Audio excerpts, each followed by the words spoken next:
We are live. Evening, all. Welcome to another edition. Tonight, there may just be the three of us because Ashley is experiencing severe weather problems. So it may just be the three of us, and we're discussing about emotional support versus emotional disattachment. So I'm going to kick start with you, Nancy, about what can we do, like, talk to us through both sides when it comes to energy. Oh, most definitely. And when we're looking at support when it comes to mental health trauma, looking at it as though you're looking at a first responder who's coming on site is a great way to decide who is effective in your life. Number one, are they trained? Number two, are they effective?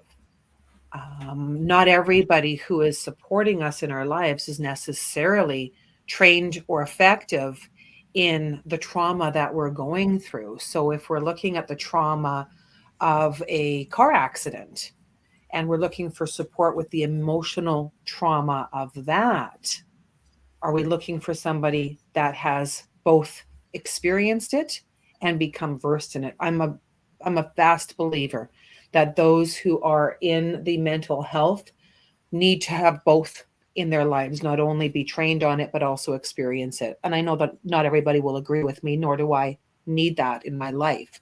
I know it's worked for me and the people that I've worked with. So that's where I gauge it from.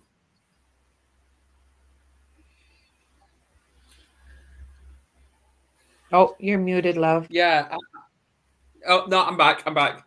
I think that's exactly what it is. Obviously, just for TikTok, we do have Nancy Nance, the Queen of Joy, shall I say, and we've got Nick Ronald, the secret influencer, and we're just talking about emotional support and emotional disattachment. When we actually say it's a choice to disattach ourselves from ourselves? That's what I'd like to know. Whew. I don't believe we can. Mm. I think if we disattach from ourselves completely, that's when we flatline. We're always attached, even in the most disattached way. I mean, if you're looking at the addiction of drugs, I mean, you can smoke a great big joint. You're still there. You're still the person that is smoking it. So that part of you is always there. Otherwise, the action wouldn't be possible. Yeah. Okay. What I go what a do, little what do you bit, I what go a do little you bit deep. think? So What do yeah. you think, Nick? Um, yeah, I mean, I think we, sometimes we don't actually, when we're going through something, um, we don't actually realise.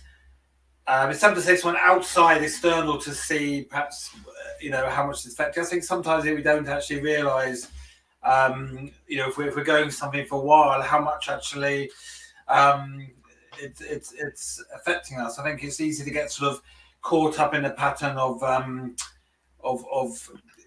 going through some emotional or mental health challenges, and being caught up in anything going on a while, and we're not actually and seeing, perceiving, sort of not seeing, but actually perhaps you need support, perhaps you actually, and I think one point, I think, sort of going back to your point about people of emotional support needing to have emotional, go for emotional things themselves. It reminds me of a thing we have seems to be bigger in the UK, which is about workplaces starting to have mental health first aiders.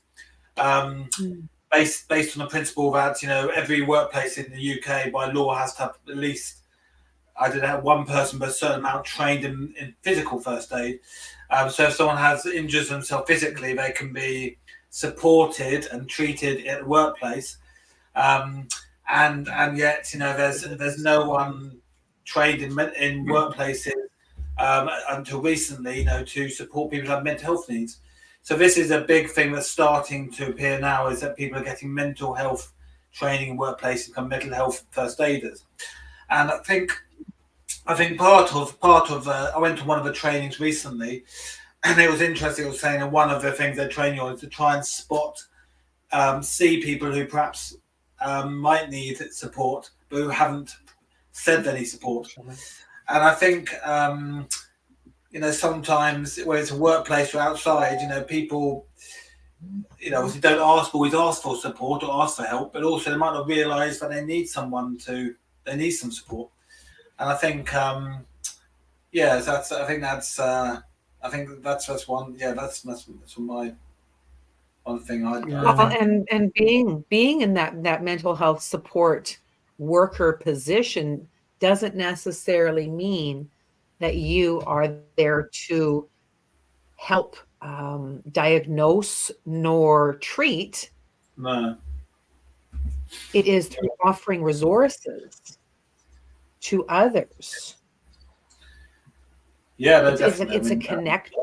It's a connector. Yeah, it's a connector. We're not looking at that person as a trained psychologist, sociologist, or such.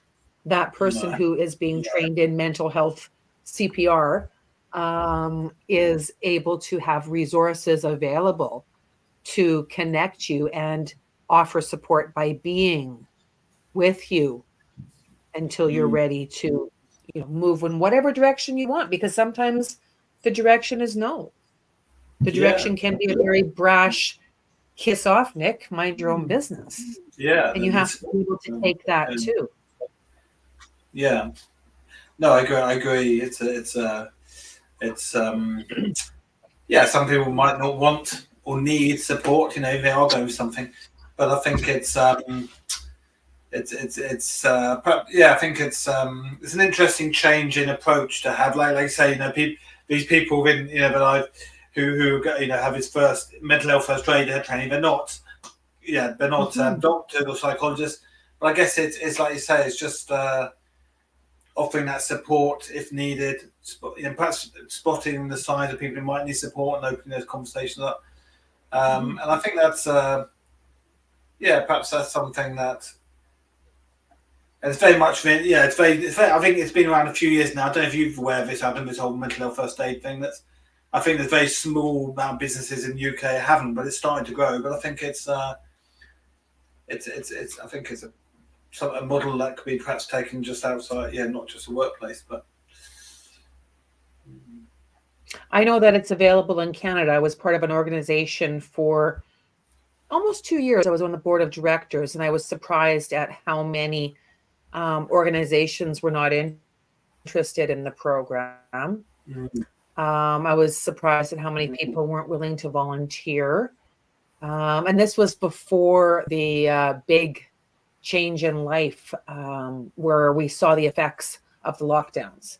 It wasn't necessarily during the lockdowns that a lot of people felt the effects, but it was in the aftermath of the infrastructure that caused it, I mean, I don't know if it's. I can see it. I can see Ashley. I mean, I think I don't know the exact statistics, but in the UK, more time is taken off from work by people suffering from stress or anxiety or stress, workplace stress, rather than physical injury. I know that's definitely in the UK. That is a fact. So definitely. I mean, there's obviously, as people need support, having, I think it goes back to the thing of having, people having to be trained physical first aid when actually more people take time off work for stress or more. Yeah. So how are the roads, Absolutely. Ashley? You're welcome, out Ashley. How are you? See you, Ashley. Well, the roads are fine. It's just, we've been without power since Wednesday morning at 1:30, and we just got word from the kids as we're running around picking up generators from family that the power is back. So, yes, it's been fantastic. I just want to clean chicken shit out of my bathroom and my bathtub because they have been in my house for the last like 3 days. All right. Yeah, it's been great. It's been fantastic. But I'm here. I'm alive. You hear. You're Hashtag just never ducky, quit. right? Yeah, while you two were Hashtag- talking, she was. Yeah, Ashley was messaging me while you two was talking. I'm like, just remember, hashtag never quit because it won't let her on. No, it wouldn't let me on. I finally had to like copy the link and put it into a browser, and yeah. So my husband and I are running around picking up generators and all the fun jazz, and we're surviving over here. We're surviving, but it's okay. Absolutely. Right. Well, what you've missed, it's been an absolutely brilliant topic so far. So I just want your views on it, including everyone on TikTok as well, is when you was going through a mental health crisis, and obviously we're picking on lockdown. I know we've all got our views, but let's just leave that aside for a moment. What was going through your mind? Did you disengage yourself from yourself and thinking, what the fuck is going on in my life?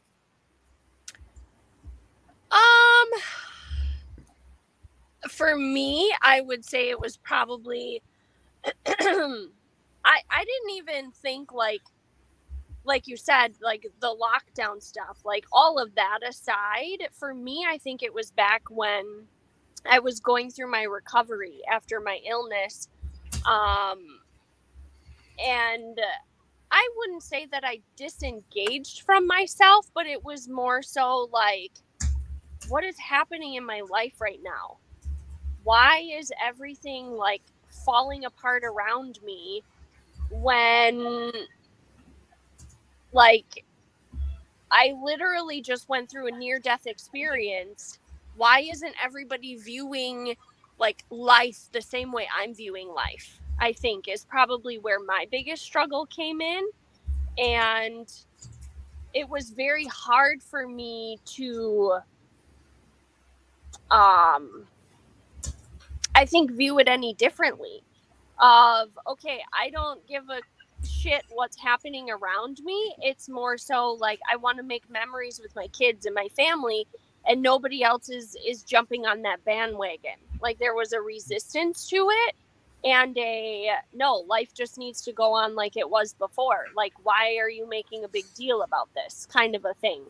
And I think that's probably what bothered me the most when I was going through just that battle of that traumatic experience. Like, yeah, why is nobody viewing this the same as what I'm viewing this? I think is probably where I struggled the most. Yeah, I resonate with that, Sunshine. I resonate with that. I know after Emily passed away and we had the celebration of life, and for a few weeks, there was a lot of support and a lot of talk, and then everybody else went back to their lives. And I was very angry. I was angry for quite a few years. And then it was the suppression of the anger that made it so much worse for me because, get over it, move on. And I was at the place where, yes, I wanted to celebrate life, and healing was more important to me than it was to many people in my life. So a big separation of who I was able to receive support from. We were like we were walking on different planets. Yeah.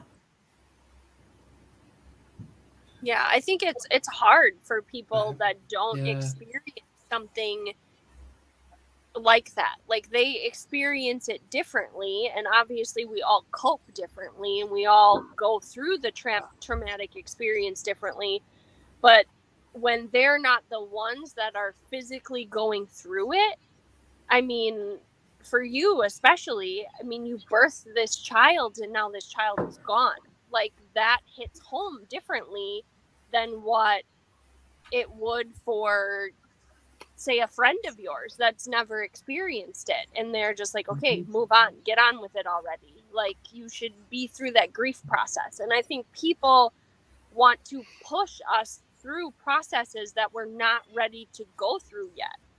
So it's a completely different thing when it's something that's physically happened to you, to get through that process and those emotions and all of the things. Like, yeah, it's definitely tough and different.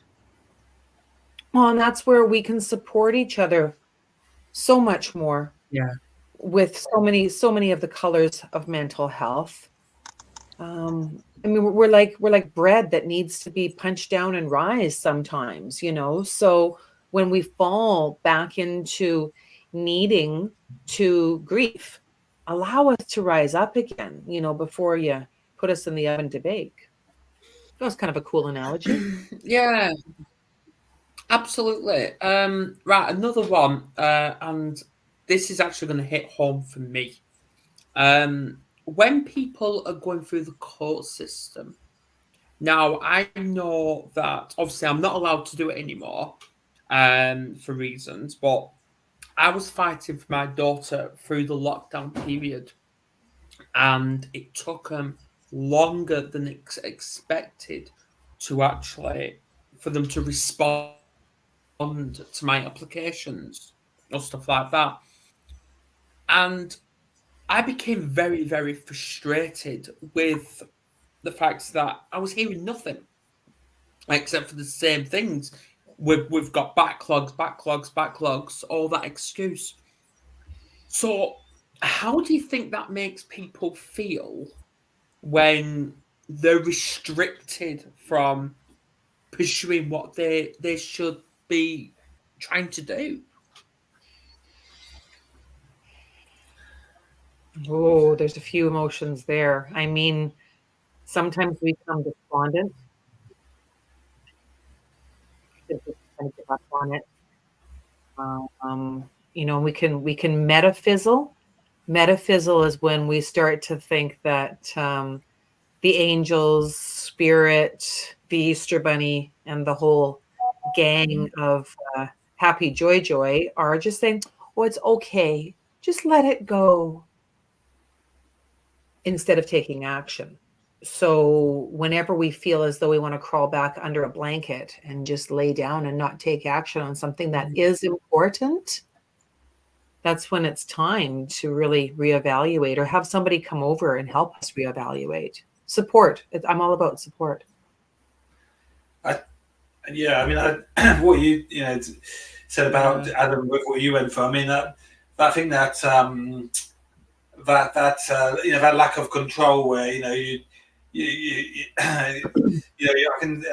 can be one of the hardest situations, because if you got something which is something that's really important to you and emotional, like one you described, and you can't control the situation. Obviously, that's incredibly frustrating, stressful, depression. I think that pressure of that can, the longer it goes on, where you just can't find a resolution, obviously that can feel like you keep holding in a emotional time bomb.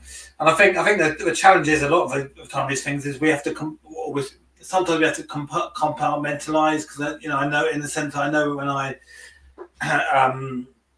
when I've had to start, like for example, when my first son was born and he was taken into emergency care, and I was starting a new job, and it was, I was running between before work and lunchtime and after work for hospitals, spend all the time there.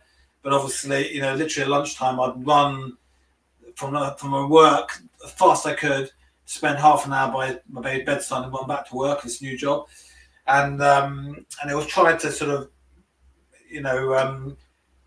and I was trying to, get the right treatment for my baby and get all this. And it was like a constant thing I was like battling with, but obviously trying to compartmentalize, because I was in a new job.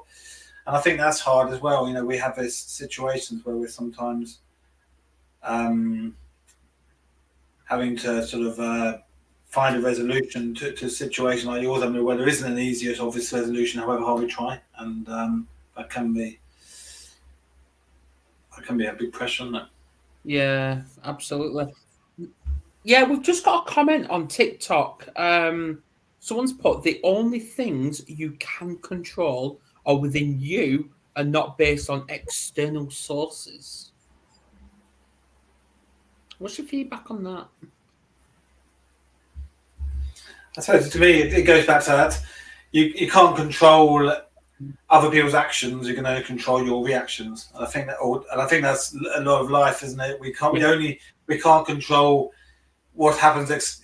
What happens to us a lot of the time, but we can control how we react to it. I mean, it's reactions we control, not reactions often. So that's something that. Yeah, well, I think it is true, isn't it? You know. Yeah, absolutely. You're muted, Nancy.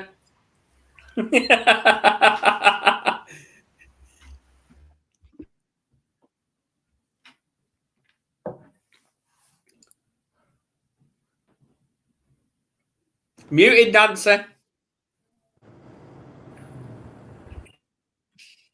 There we go. I was like I was on the NHL right there, or NFL, in case anybody can read it. The question I was stating for the third time now is, what are we doing when we can't control another person's actions? There's so many avenues that we can take right now. And I know, like, during this time, I've got my crystals because with the choices that I make, I can reach for a crystal that's going to help me amplify my energy in a direction that's going to allow me to move away from a situation, that fight, flight, freeze, fawn. Because sometimes fight may not be the best, even though that's where my automatic system goes to. And I may need to fawn or appease until I can remove myself from a situation that doesn't serve me. So, yeah, God grant us the serenity to accept what we cannot control and the wisdom to know the difference and take action. So I like this conversation. It's cool. Absolutely. Yeah. Well, obviously, I do want to hear from Ashley. So what you have heard, what's your feedback on it? Well, I think, like everybody said, the only thing or only person you can control is yourself. And the hard part is, like, you know, when you're going through the court system, they're obviously not on your timeline, you know, and that's the hard part, because they don't care like you care. So yeah, they're just disconnected, and they probably, you know, deal with that all of the time, as far as angry parents or people that want to be able to get their kids back or whatever the case may be, and they're just like, sorry, nothing we can do about it. Deal with it. Because they don't have that care like you care. So yes, it's ultimately being engaged with the situation of like still pressing the issue with them. At the same time, it's attempting to be as patient as you can be, because again, they're not going to work on your timeline. So being able to control and saying, okay, this is out of my hands, I just have to wait. And then if you're not getting anywhere with a situation like that, then yes, you keep pressing into the situation, calling, writing, whatever you need to do. But at the end of the day, again, it's out of your hands. There's nothing you can do to make it go any faster, unless you want to spend a lot of money to make it go faster. Absolutely. And even if you've got a lot of money, that's not going to move the situation faster. Someone else can have an equal amount of money and they can hold up the courts for a very long time. We see that not just in family court, but in the courts whereby it may be an employee that is working for their rights, and the company has a lawyer on retainer, and it's about staying the course and taking care of yourself while you're staying the course. The only way that you can continue to move forward in any race is by resting and restoring and rehabilitating. No matter what you're doing, no matter what goal you are trying to accomplish. And the justice system is definitely built on a standard of slow. Do you And think there's that's when I something try like and remain silent, because if I start talking about it, everything will get shut down. If I start talking. Yeah. Time and place, Adam. Time and place. Yeah. Well, and I mean, Go on, Nick. when your bureaucracy, right? Let's shift it to bureaucracy in healthcare instead, then, because that's something that we all can have in our hearts for long. I know my mom right now. I've been waiting on testing for her, and if I wasn't in constant contact with her case manager and constant contact with the LPNs, nothing would have moved forward. I mean, nothing. The squeaky wheel moves things in the right direction. I mean, you can be a rebel and you can be a peaceful rebel. Make sure they know who you are. Make sure they know your name. It makes me think mindful of I spoke to a lawyer about something a while back, and they said had a conversation with members saying you've got to be realistic, Nick, about the outcome of this. And I said, well, does that mean we're not, we're going to lose? It's going to be, we're going to lose a case. He said, no, you've got to be optimistic, but be realistic. And I was like, I couldn't quite understand when he said be optimistic but realistic. And to me, it's in a bit of a conflict there. But I guess that's the thing, really. Do we frame our perception, or it's obviously we've got to be optimistic, but sometimes it's balancing out with that realistic thing. And I think with like you said, Nancy, of legal cases, the reality is we don't know how long they'll takes, and they can take a long time. And I think it's at least having that being realistic about those expectations, I suppose, isn't it? With these things, it's balancing. I'm 11 years in. Yeah. I'm 11 years in. So 11 years. I have not laid it down, and I mean, I've had to lay it in a resting place, yes, until certain outside circumstances change, and still maintain a different focus in a different direction while still having that on the back burner. I mean, it's way back there. It's there. I every once in a while I got to just blow on it, make sure that it lights up enough. So, yeah, quitters never win and winners never quit. That's my motto. Absolutely. Yeah. I want to talk about the emotional support side now. Now, obviously, I just want to talk from my experience at the minute. For people that don't know, I grew up having a drinking problem. And I'm one of these. Now I am, but I'm one of these that hated asking for support.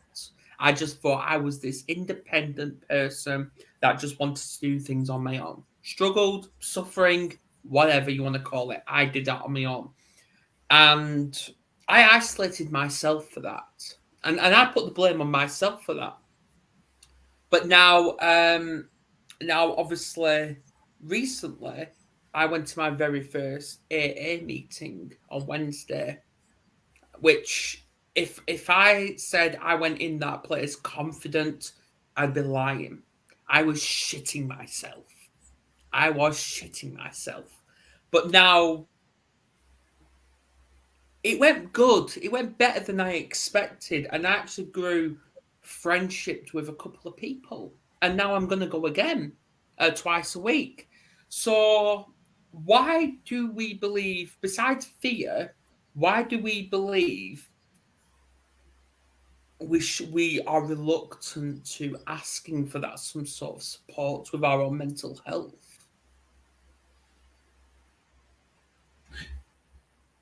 I mean, that's Adam. Just about that. Do you think you would have benefited from going? Like you said, you've only just scored your first meeting now. Do you think it would have benefited you to have got that support from the AA earlier? Or do you think this is the right time? Honestly, I don't know.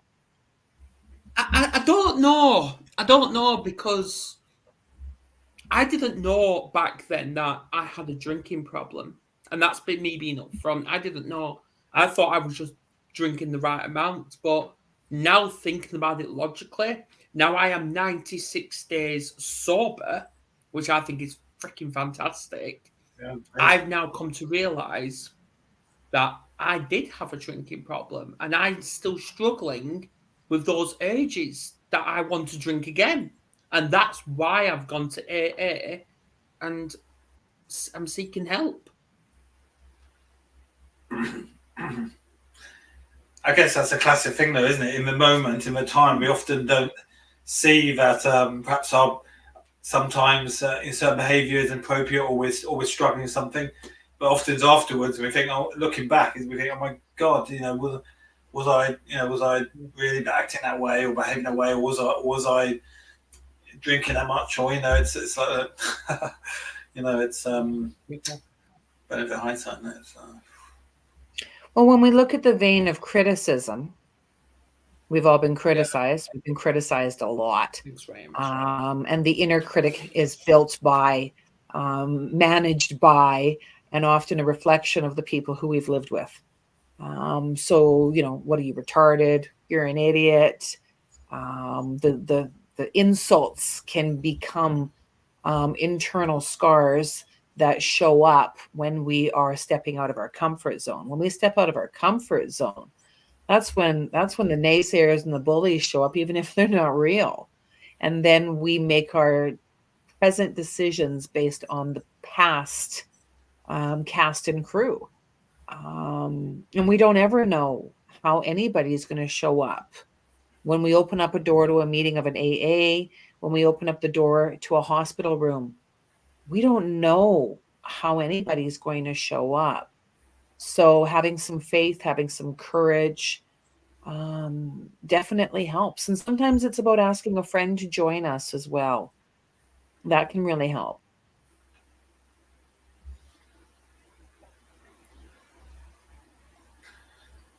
Ashley? I think, well, and I appreciate that you called me the other day and we were able to chat before you had gone to that AA meeting. But I think it comes down to the fact that we're afraid to be vulnerable. 2, we don't want it to be seen as a sign of weakness. So then we've got some pride and some ego that we don't want to ask for help.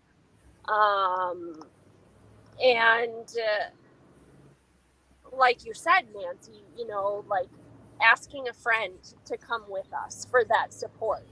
And oftentimes that we have those bullies and those naysayers and the judgment of us being vulnerable with people. But I often find that when you are the most vulnerable people, that's where you find your true people. The people that will stand by you to get through those difficult times. So it's really surrounding yourself with more of them and finding them. But in order to find them, you have to let the guard down. And it's not always easy to do, of course, and asking for help.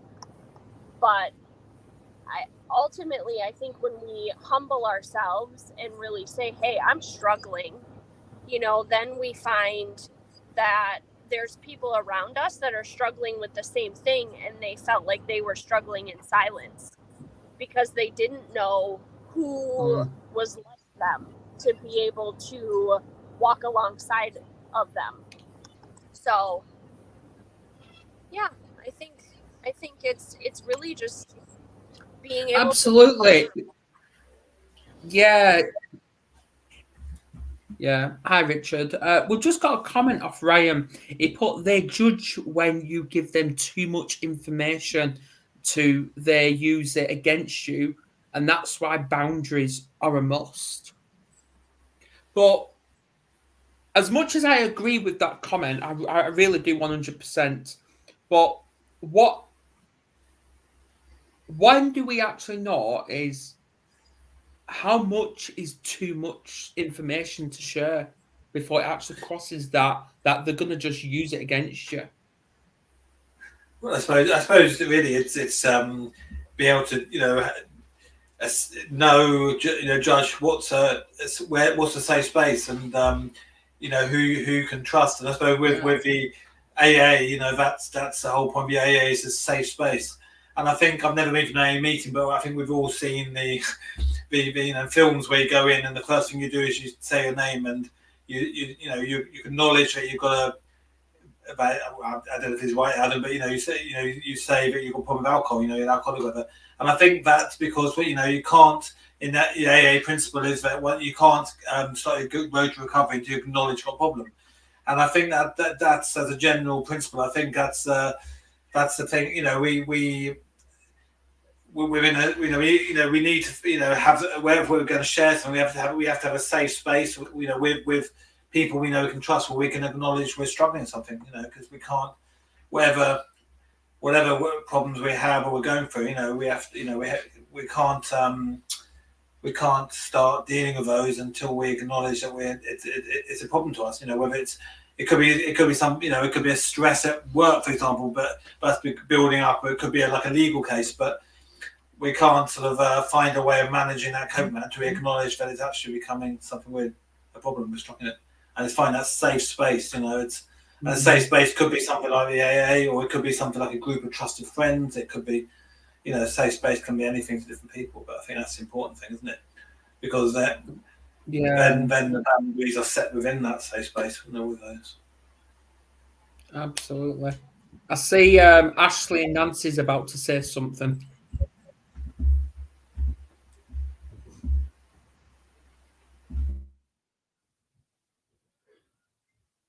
Or am I wrong? I don't know. We're gonna rock, paper, scissors it out here. But who are your they? The question is the they, right? If they are doing this, then reevaluate your they. If people are using your words or your actions against you, why are you sharing with those people? I mean, there's a lot of people in this world. There's a lot of fish in the sea. Choose a different fish. Ashley, on to you. I was just telling my husband that the road we were driving on was very, very bumpy. But no, I agree. Like you said, Nancy, who are the they? If I'm going to say something to somebody who I think is a trusted person, and then I later find out that they've backstabbed me and almost like judged me or trash mouthed me to somebody else, then it's one of those things of, okay, I'm going to pull back. I'm not going to share as much information, or if I'm going to speak to them, I'm going to keep it very vague and very minimal as far as details, versus going to somebody I know that I can trust and be my most vulnerable with, because obviously we know that we can't always have those safe people even in our own homes, where there are situations where you're, whether it's a spouse or whoever you're living with, that those aren't always safe people. So sometimes going outside of that and knowing, again, who those safe people are that you can have those very vulnerable and raw conversations with. And people tend to show their true colors. And sometimes you just get, like I always say, bad juju. Like I get bad juju when you're around certain people. Like you question their motives, you question their intent. Like you get that feeling that this is somehow going to be used against me at a later date. Like you just get those feelings from people. So it's trusting your gut, I would say. Well, like when you have that weird sense or that bad juju when you're around somebody, listen to that instinct. It's telling you something. And then you just, you pull back. you kind of silently set up your own boundary. It may not be a boundary that's like openly discussed or like openly presented, but you sense it, or you just set it up within yourself. Yeah. I'm glad you mentioned that, Ashley, because obviously that's what people's been putting on TikTok about how they've got narcissists in their family. And you know what? In a way, I think we all have narcissists in our families somehow, but they're very good at hiding it until they start to get exposed a little bit. Do I say? And that's why I don't have my birth family around me. I don't, and that's by choice for my protection and the kids' protection. And that was one of the best decisions I ever made, believe it or not, in kicking them out of my life. But yeah, so someone just put, someone stabs you in the back, we end up closing up and isolate ourselves. We have to find the balance. Yeah, and I think that's when the problem lies, isn't it? Is when we build all that trust for that certain person, whether it's a family member, whether it's a work colleague, whether it's a friend, whether it's a partner, and then they suddenly just stab you in the back. And it's like, where do you go from that? And that's when mental health actually starts, and depression and anxiety starts hitting you the most. I think it's recognizing too, like when you're being gaslit. Like, oh yeah, pay attention to when people are making you seem crazy. Because if they're making you seem crazy, but you know for a fact that you're not, and you're just recognizing behavior and patterns, but they make you seem like the crazy one, ask a trusted friend, like, does this make sense to you? And I mean, just look into it further and look at it in a logical, like, standpoint. I mean, I've had plenty of people that have gaslit me, and I'm like, am I really that evil of a person, or am I really that, like, crazy? Like, no, I'm pretty sure not. Like, and even the passive aggressive behavior. well, pay attention to the well, come on, Ashley. What? Yeah, well, come on. Yeah, well, come on, Ashley. I'm sure we've all got a little bit of craziness in us, though, don't we? I'm sure I do. I know that I do, but when you're looking at specific situations, like, yeah, there's plenty of crazy within me, like crazy reaction. There's no doubt about that. But at the same time, like, just look at the passive aggressive as well. Like, there people that have narcissistic behaviors and tendencies, they will drop hints along the way, and you'll start to recognize them. And when you recognize them, those are the types of people that you want to have very minimal contact with at all costs. Very minimal contact at all costs. And it's not always an easy situation to do, because when you haven't set up boundaries, like from the get-go or along the way, it's very hard to then implement them, like, as a hard stop. Like, nope, we're done now. All done. I've taken your abuse long enough. Now we're finished. It's very hard to set those boundaries in place where people follow them and stick to them. I'm speaking from experience, if you haven't noticed. Yeah, absolutely. So it's very difficult to then, like I said, it's very difficult to we all are. But just paying attention. Listen to the words people say. Listen to the things that they do, or watch the things that they do, the actions that they take. And just and even for myself,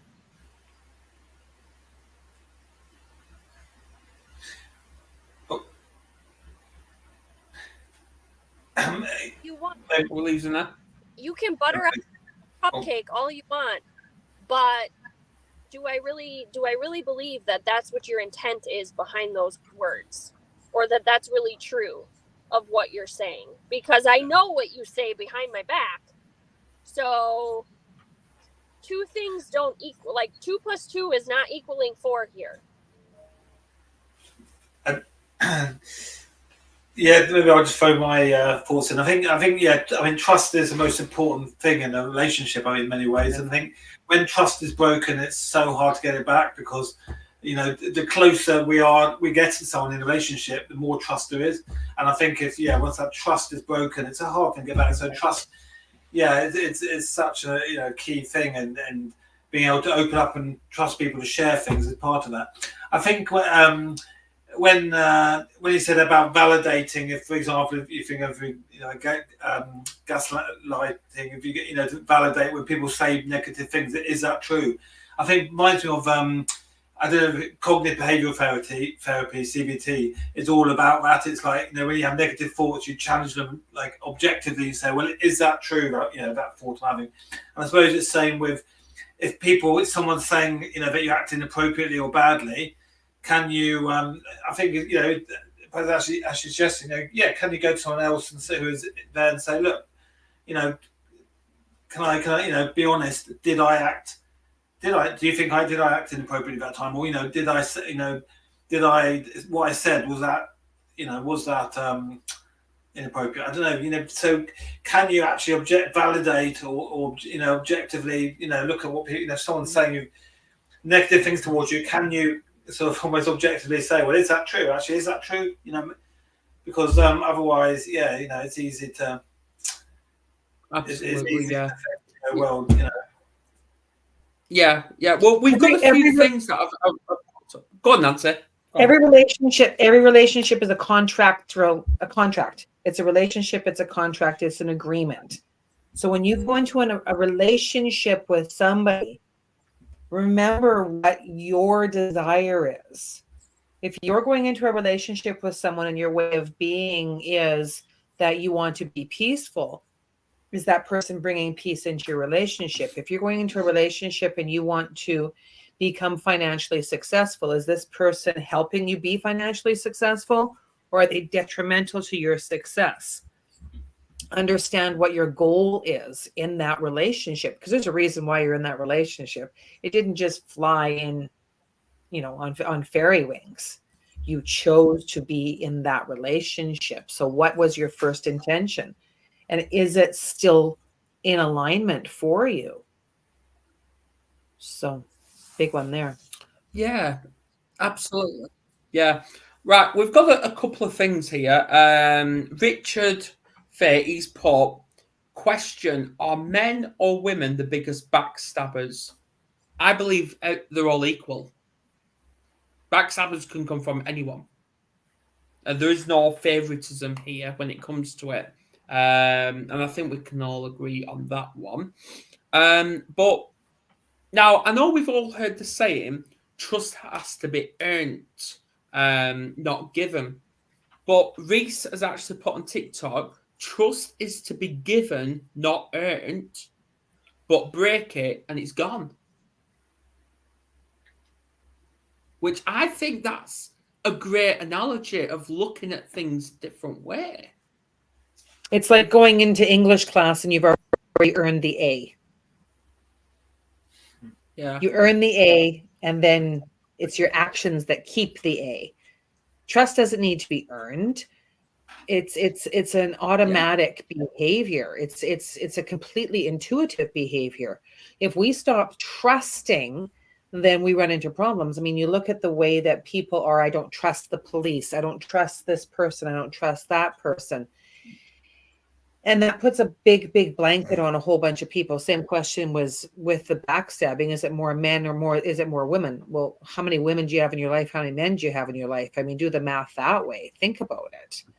So I always give full trust, but you do definitely get that honor revoked as needed. It's an interesting one. Do we assume we can trust everyone until they prove you can't trust them, or does trust have you learned where you can't trust anyone unless they prove you can trust them? And it reminds me of my whole stranger danger thing with my son. I'm teaching a bit stranger danger, but then that's a bit like basically saying you can't trust strange adults until you know them, and then there's a sort of, as you know them, you can trust them. When perhaps should it be the other way around? Where I don't know, but it's there is definitely. I think we are, I think, taught, that if you can't assume you can trust people until you get to know them. But certainly, I think we get in my son, young children, we teach them that strange danger thing. But it's interesting, maybe turning around the other way, maybe. I think. Obviously, we've got a few other comments surrounding trust. Richard's put, I don't freely trust anyone. They have to earn the trust. And if I suspect someone spreading stuff and who has a mutual friend, I tell my other friends what I'm going to say to see if the person spreads it. But then on the other one is, hang on a minute. Don't trust too soon, though. Learn to pay attention to behaviors, body language, and micro expressions. Wow.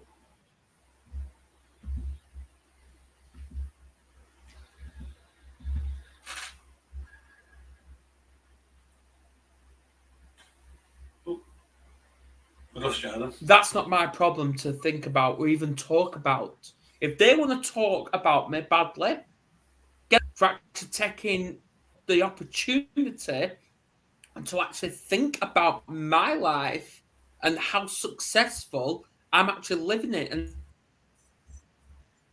if they want to talk badly, and then that bad negative comes back on me, instead of actually taking it personally like I used to, I'm using it as a stepping stone into where I need to be in life. Because it's like that saying, isn't it? When people are throwing stones or bricks at you, don't throw them back. Use it to build a fortress. Oh, I like that. I've never heard that. I see Nancy likes that one. I like that. I've never heard that one, but I remember that. That's a good one. Well, and I mean, there's so much that we can learn on any given Sunday. Any Given Sunday is a beautiful movie that talks about football, and I love sports because I love watching the way that the players interact and the kids interact.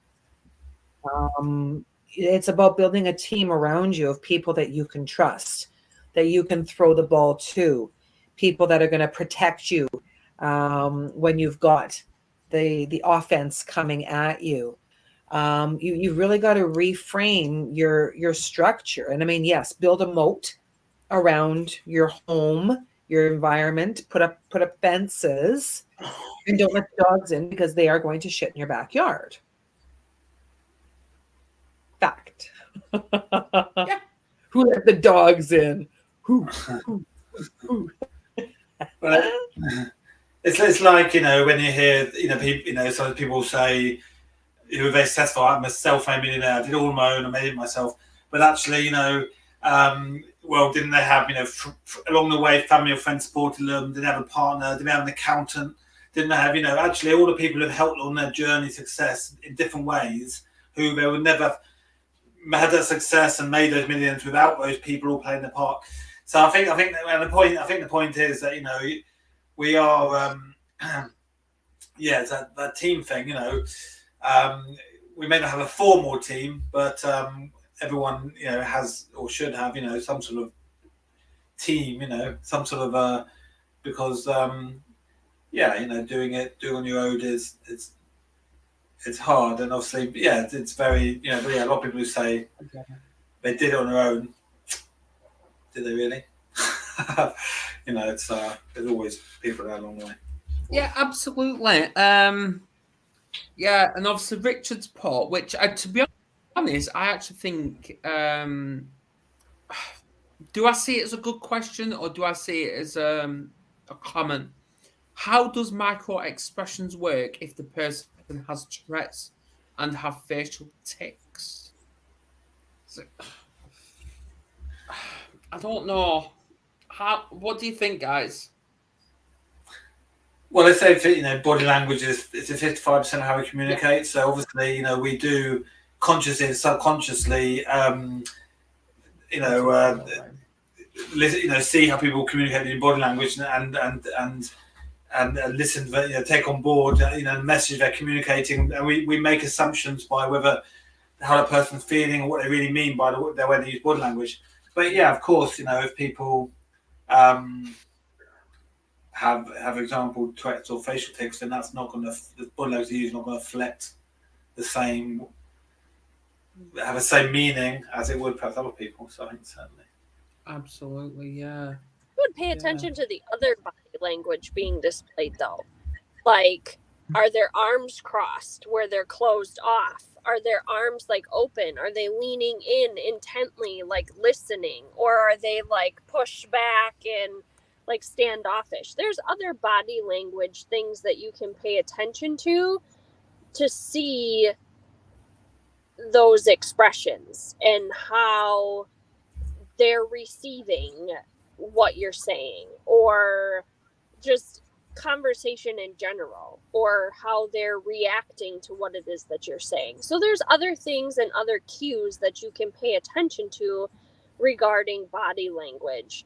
So that's kind of my, because somebody could be listening intently, but their arms are closed and crossed, and that's giving you a totally different read. So there's just a lot of different things that you can look at.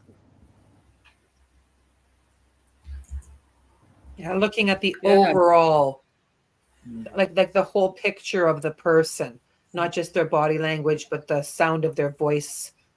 Yes.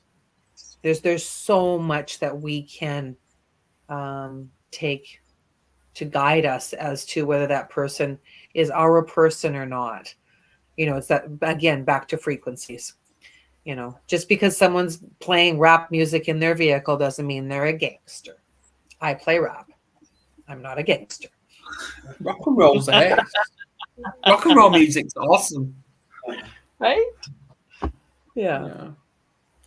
Absolutely. Well, I don't know about you guys, but should we wrap up or what?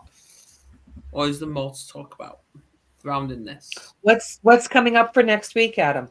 Next week, obviously, I don't.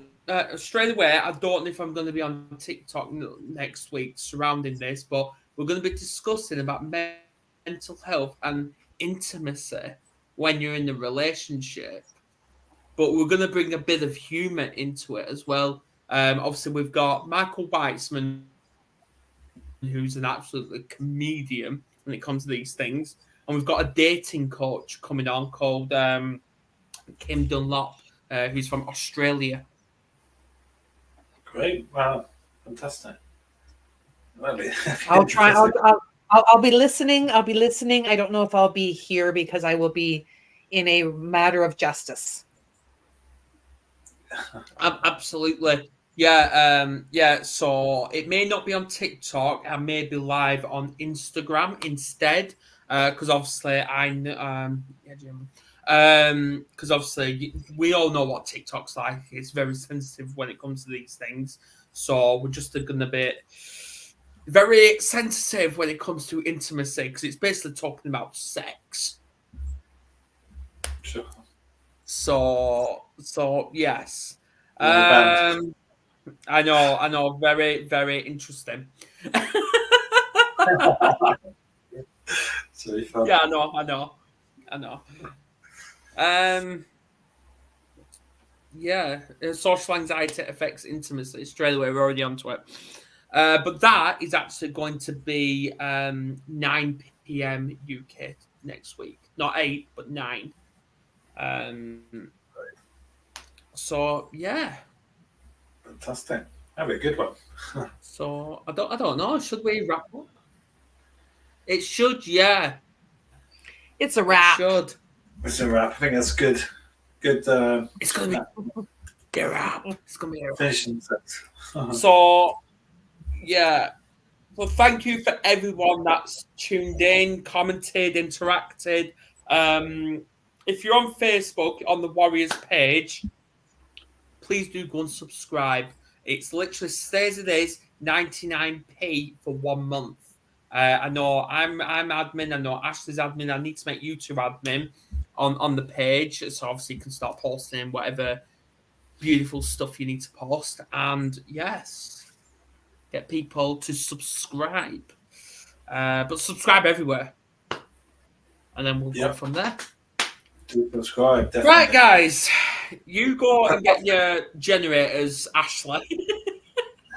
Yes, I'm gonna go scrub my bathroom from top to bottom. It's gonna be. Oh, great. hey, this is something that I learned. Toothpaste, and I'm talking about like the Colgate, fluoride filled. I have it in my cleaning cupboard. I don't brush my teeth with it. I choose brands that are different. Yes. That takes off. Like if you want to see what it can do outside of your mouth, put it in your sink or your tub and use it as an abrasive. It will clean the scum off of everything. Like you can put it on an aluminum pan that's like nasty and it's going to be shiny. Oh, good tip. So, Good tip. Good tip for this one. That is terrifying. But yes. Yeah, it is. It's interesting and terrifying. Do you know what I use? It's garbage. It's Do you know garbage. what I use to brush my teeth? What do you use, Adam? Do you know what I use to brush my teeth? Believe it or not, I can't guess. I use baking powder. Like Oh, yeah, baking no, I've heard that. powder, Yeah, the white stuff. I've heard Yeah, this. coconut- It does the exact same oil. stuff. Coconut oil, baking powder, and a little bit of peppermint. Mix it up. Yeah. Give her. Yeah, It's great. no, definitely. I've heard that. Yeah, but It's yeah, great. baking powders. You see that cropping yeah, up now. Toothpaste. So. Have fun with Colgate. Yeah, right. I Right, well, I'm gonna love you and leave you, and I'm gonna go over to TikTok, and I'll see you next week. If you, yeah, I know you'll be in the comments, Nancy, when you kick ass. Talk about it. Yes, look forward to it. I look forward to Adam. Great to see you guys. Yeah. Yeah. And, Right, speak I'm to you. gonna shoot.